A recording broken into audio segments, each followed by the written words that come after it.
of discussion about the different topics in this chapter. Now we will go through some of the problems regarding this chapter which will be important from the board point of view and certain competitive exams like NTSC or others.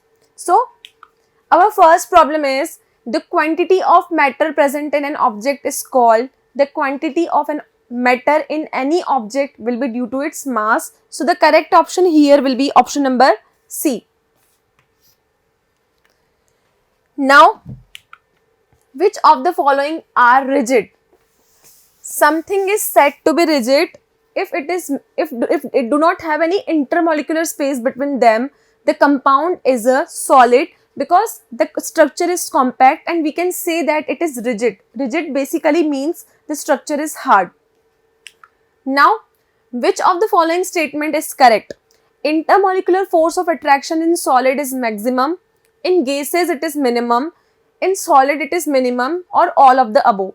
We know that we have three kind of particles here: solid, liquid and gas. And what we actually see is the intermolecular force of attraction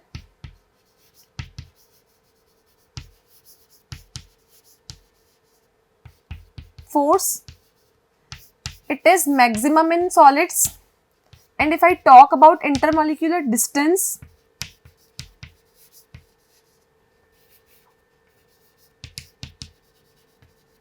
it is minimum because the particles do not have any space between them. It means the molecules are not so much far apart. So force is maximum and the distance is minimum in case of solids. Now we have to consider the cases of gases. In gases, the intermolecular force of attraction is minimum. If I talk about intermolecular force, it is minimum in case of gases because the intermolecular distance between the molecules is very large. It means the molecules are far apart. So the correct option here are all of the above. So option number D is correct. Now, what of the volume of the aqueous solution when amount of sugar is dissolved in it? When we dissolve a certain amount of sugar in a solution, its volume neither increases nor decreases, but there is no change in the volume of a component. So here option D is correct. Which of the following is not correct for gases? Gases have definite mass, gases have definite space, gases have definite volume, or both B and C.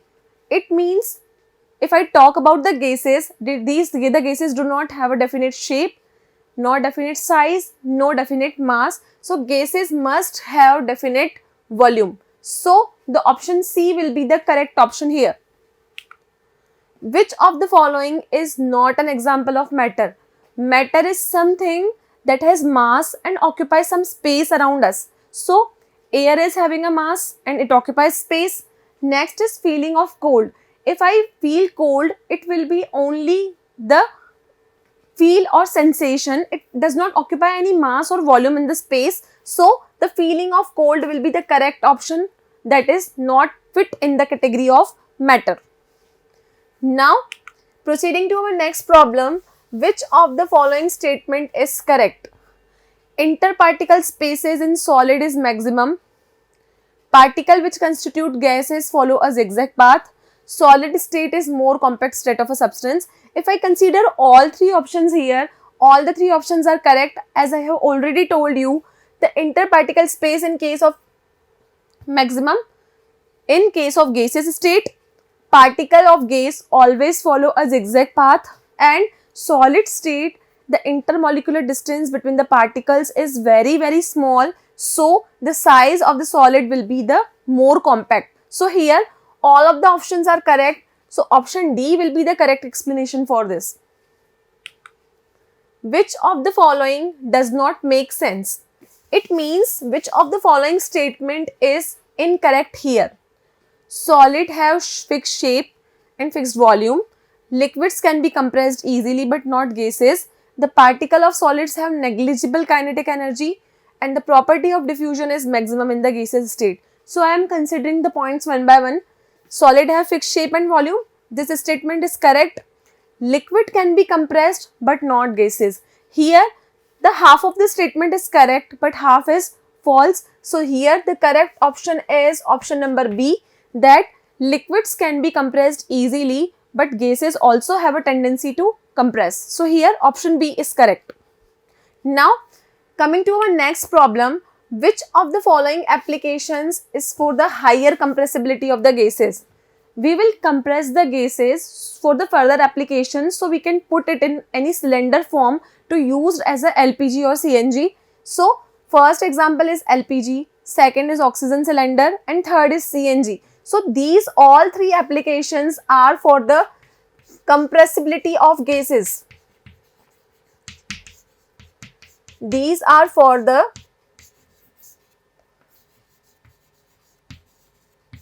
compressibility of the gases. So here all of the options are correct. So the correct option here will be the option number D.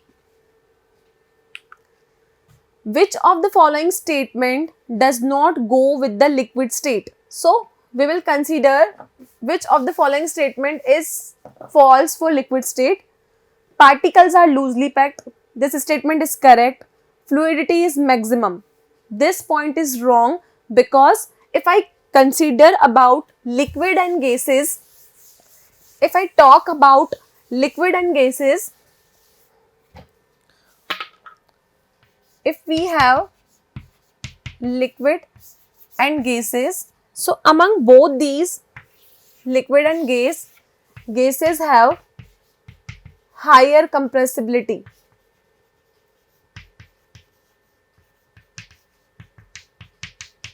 So this point is not valid for above explanation. So here option B is correct.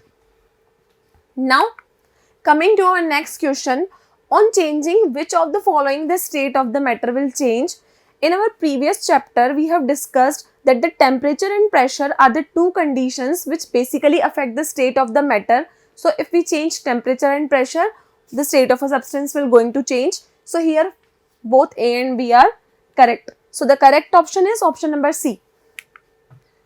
Melting point and freezing point of water. If I consider about melting point and freezing point of water, it is of the same. So here the correct option is option number A. Now coming to our next question, the boiling point of alcohol is 78 degrees Celsius. What will be its value in Kelvin scale? So we have boiling point of alcohol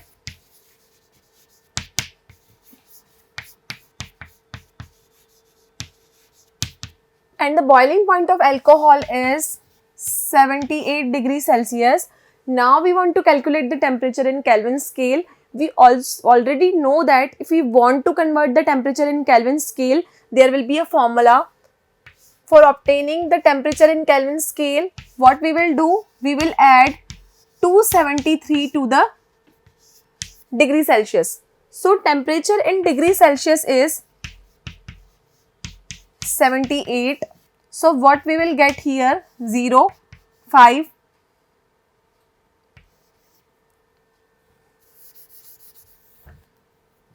1, 5, 3.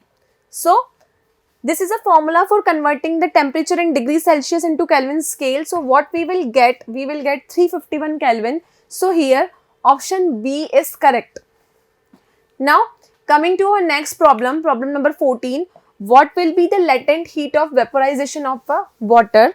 As I have already told you, latent heat is actually the hidden heat which a particle or atom absorb to convert its state. So latent heat for absorption of water will be fixed. It is 22.5 into 10 raised to the power 5 joule per kg. So here option B is correct. Now what is the SI unit of temperature? We have different units of temperature like degree Celsius, Fahrenheit and Kelvin, but International System of Unit has adopted a Kelvin as a standard unit. So here option A will be the correct answer. Now what will happen in sublimation? Sublimation is the process in which solid directly change into gas without attaining any liquid state. So correct option is solid directly change into a gas. So option C is correct. Now, when a liquid starts boiling, the further heat energy is supplied. Now, when a liquid starts boiling, what will happen? Some energy is absorbed by liquid in the form of latent heat to take this conversion. So here, energy is absorbed as a latent heat of vaporization. So here, option D will be the correct answer. Which of the following choices will not change the state of a matter? Temperature, pressure, electricity, or crushing a crystal? Suppose I am crushing a crystal, it means I will hammer it and broken it into the pieces. So it will not going to change the state of a matter. So here the correct option is crushing a crystal. So here option number B will be the correct answer. Which of the following will respond to sublimation? The substance which have a tendency to vaporize will respond to sublimation. So here only camphor is an example which have the property to vaporize. So correct answer is option number C, that is camphor. Now coming to our next question, the melting point of bromine is -7 degree and its boiling point is 59 degree. What is the state of bromine? If I consider this temperature range for bromine, we found that bromine will exist in the liquid state. So the state of the bromine will be the liquid. Next question, during evaporation of a liquid, what will happen? The temperature of the liquid falls, temperature of the liquid rises, temperature of the liquid remains unchanged, or all the statements are wrong. So if I consider about the evaporation of the liquid, what actually happens in evaporation? The liquid vaporizes and converted into the vapor state. So if I attain the state vapor, the temperature of the liquid remains same. So here option C is correct. As the temperature increases, what will be the effect of evaporation? We have already discussed that there are 4 factors which affect the rate of evaporation, that is temperature, pressure, surface area and humidity. As we increase the temperature, the rate of evaporation will automatically increase. So here option A is correct. On a humid day, the rate of evaporation is, if I considered about humidity, as humidity will increase, the rate of evaporation is decreased. So here option B is the correct answer. Rate of evaporation depends upon, as we have already discussed, temperature, surface area, humidity. So all A, B, C are the correct explanation for this. So here correct option is all of above. So option D will be the correct answer, all of the above. In which phenomena water changes into water vapor below its boiling point? So if we want to vaporize the water, so it is only the condition we have to kept it below the boiling point will be the evaporation. So here correct option is option number A. During stretch, water kept in an earthen pot because cool because of the boiling of the phenomena. What is the process? So in summertime, what we will see, we will kept the water in an earthen pot and it will cool after the some time. What process actually happens here? It is the only reason, that is evaporation. So here option D is the correct answer. Now proceeding to our next problem.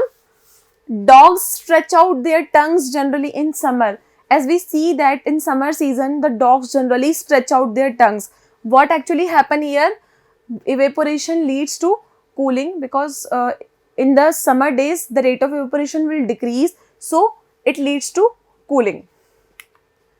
Rate of evaporation is more.